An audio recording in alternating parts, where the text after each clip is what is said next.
For more on this, we are joined by Paula Reid, who's at the White House. Good morning, Paula.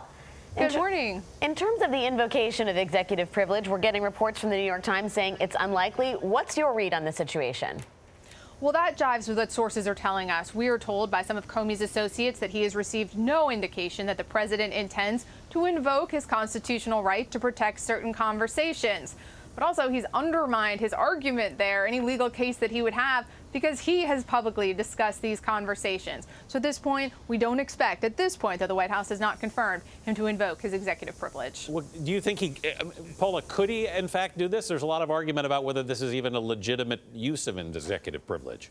He could certainly try, but again, as opposed to describing it as illegitimate or legitimate, I would say it's unprecedented to try to block a former official who wants to talk to Congress about an issue of enormous public import. I mean, that is really an unprecedented move to try to block something like that.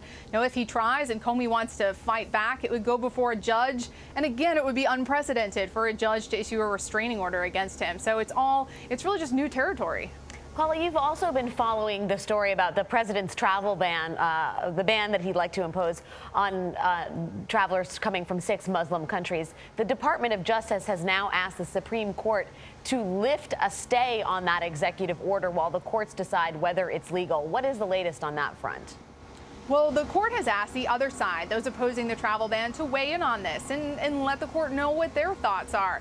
So far, those opposing the travel ban have succeeded in convincing judges that this policy is just a front for the, quote, Muslim ban that was promised on the campaign trail. So the administration, they're not even waiting for the Ninth Circuit to weigh in. They're appealing the Fourth Circuit's decision blocking this ban. They're asking the Supreme Court to lift that block and to take up the case.